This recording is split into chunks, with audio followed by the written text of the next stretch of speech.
Um bom dia e um bom sábado abençoado para você. Pois é, Brasil não é para amadores mesmo.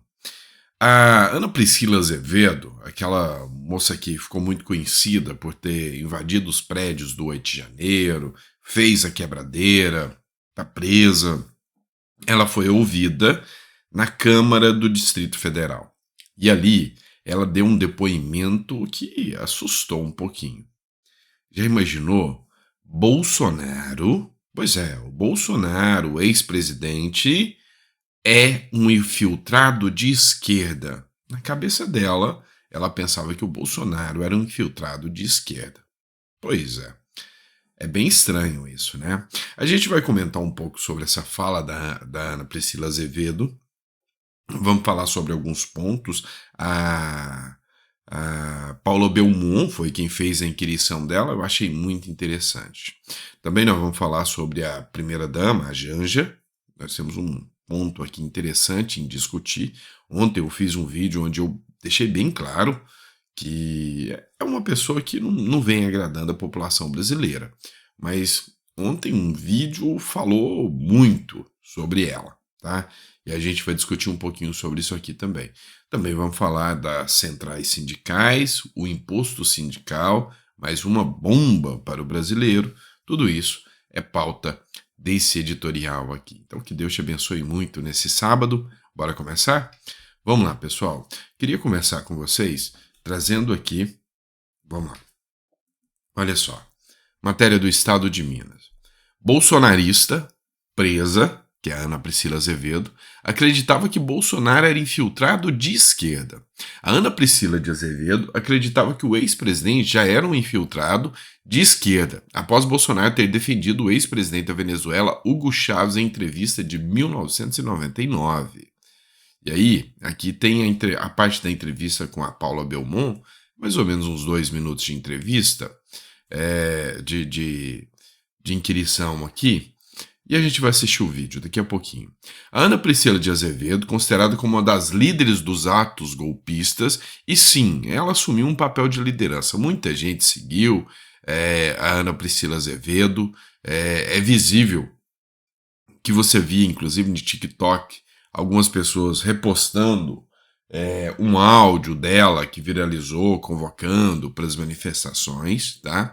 Ela afirmou que acreditava que o ex-presidente Jair Bolsonaro era um infiltrado da esquerda, após descobrir que Bolsonaro, anos atrás, fez elogios ao ex-presidente da Venezuela, Hugo Chávez. Ela presta depoimento na Comissão Parlamentar de Inquérito dos Atos Antidemocráticos. Vamos assistir esse trecho aqui que eu achei interessante. Eu também tenho de direito de saber quem a senhora é realmente. Por quê? Porque eu sei que tem pessoas que entraram, o ministro Alexandre de Moraes falou com muita propriedade dos inocentes úteis que foram para lá e que eu conheço alguns que estão presos, que foram presos, pessoas íntegras, famílias inteiras. Tem um senhor que ficou lá mais de 6 meses preso, que a família toda veio aqui para cá para defender. E a senhora estava fazendo o quê lá? Se a senhora não defendia o ex-presidente da República. A senhora é uma das infiltradas que está querendo confundir a todo esse movimento. Rapidamente, esse vídeo é de 2019. Ele está sendo veiculado como se fosse atual. É importante deixar claro que essas falas são de 2018 e 2019. Na ocasião em que, senhora deputada Paula Belmont, a matéria veiculou uma matéria onde que o Bolsonaro tinha dito que ele não era anticomunista e que o Hugo Chávez era uma esperança para a América Latina. Eu pensei que ele seria o infiltrado, estaria usando as Forças Armadas ali, o Exército Brasileiro seria o infiltrado. Esse vídeo é de 2019. Tá? E esses bolsonaristas a quem eu estou me referindo nessa fala, não é a população, não é o povo conservador de direita, mas sim alguns que aproveitaram o governo do presidente Bolsonaro à época, que nem eram de direita e que, quando o tempo se passou, enfiaram uma faca literalmente nas costas dele. Altas traições dentro do governo. Então, em 2019, Eram a essas pessoas que eu me referia, que ficavam lá no cercadinho pedindo um cargo, pedindo alguma coisa, e não a massa da população. Então, quando eu falei isso aí, nessa ocasião, eu pensava que o presidente Bolsonaro seria o quê? Uma infiltração da esquerda utilizando o exército brasileiro, porque ele tinha dito que o Hugo Chávez era uma esperança para a América Latina. Aquilo colou as placas da direita, de boa parte da direita. Então, isso tem que ficar claro. Porque esse vídeo, inclusive, colocam como, tem 2 anos que eu estou separado desse cidadão que está aí no vídeo, essas falas são de 2018 e 2019.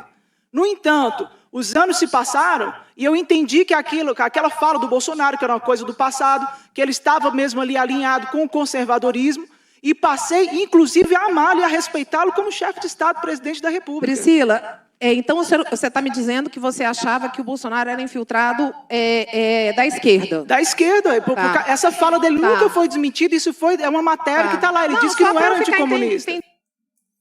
Vamos lá. Dilma estava no poder.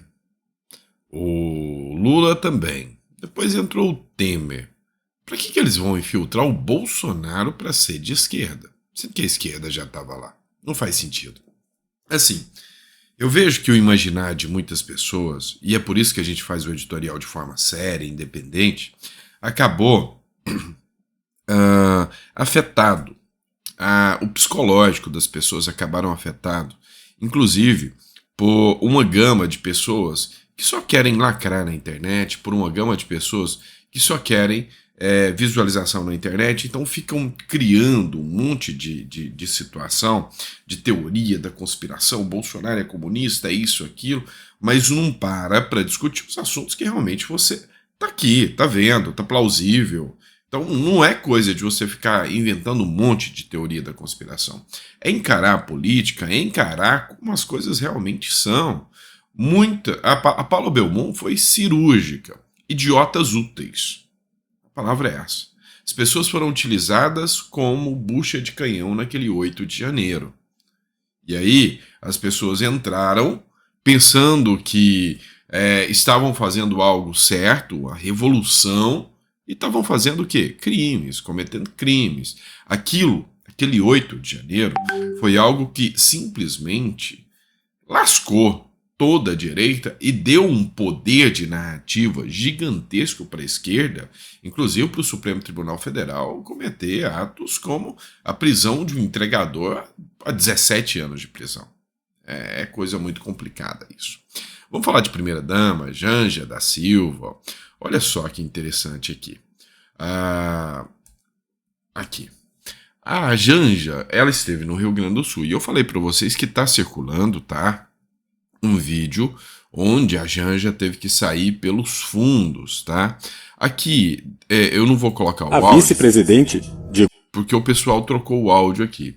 Mas ao fundo tem um grupo de pessoas, muitas pessoas gritando fora Janja, fora Lula, em protesto, né? E você vê o segurança dela aqui nitidamente xingando, ofendendo de volta, mas literalmente tanto ela quanto o ministro Lula tiveram que sair pelos fundos da prefeitura, não tiveram com a população, e aí isso aqui mostra um desgosto muito grande com a população, principalmente do Rio Grande do Sul, com a Janja. Então a Janja não convenceu de que está preocupada com o Rio Grande do Sul, que está,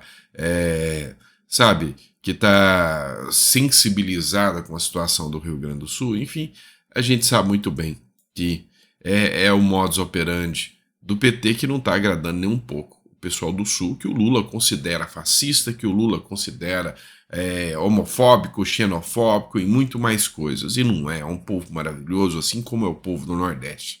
E mas não é um povo bobo, não é um povo que se deixa enganar, com lábiazinho, discursinho de que uma pessoa que ignora por semanas, ignora mais de 40 pessoas vítimas da enchente, do ciclone mortas, ignoradas, e depois essa pessoa vem pagar de boa samaritana e acha que as pessoas vão vê-la como a salvadora da pátria. Não é assim que funciona. O povo está acordando, tá? O povo está acordando. Vamos lá. Centrais sindicais defendem autorregulação na cobrança do novo imposto sindical. Meu Deus, quando a gente pensa que a coisa não pode piorar, sempre tem um pouquinho. Essa é a matéria da Revista Oeste. Vamos lá. Antigamente tinha um imposto que era o imposto sindical. Esse imposto sindical, o governo dava a possibilidade, de forma compulsória, o sindicato ir lá e pegar, sem sua autorização, um dia do seu salário.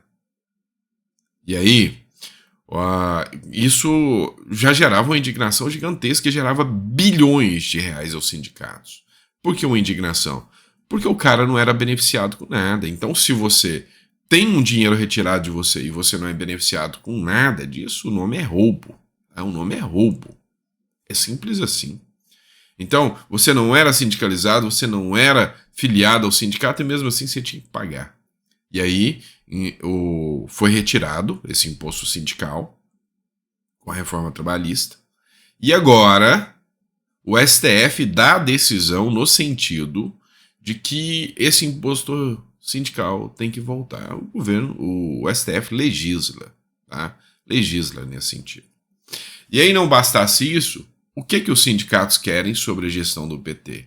Mas eles mesmo querem regulamentar o imposto. Eles querem definir como cobrar. Esse aqui é um exemplo de como isso vai acontecer. Eu te dou um exemplo. Um sindicato da região de São Paulo resolveu cobrar 12, essa é a autorregulação deles, 12% do salário de um empregado. Não é um dia de salário, é 12%. E aí, você só tinha 10 dias para poder falar que não aceitava. Se passasse de 10 dias, eles não aceitavam mais o seu pedido de recusa. E para pedir a recusa, você ia ter que pagar R$150. Tá, você acha que esse pessoal está pensando no trabalhador mesmo? Você acha que essa turma realmente está pensando no trabalhador ou no bolso cheio? O amor voltou. Voltou. Mas não é um amor pelo empregado, não é um amor pelo trabalhador, não. Bom? Grande abraço, fica com Deus e até o próximo editorial.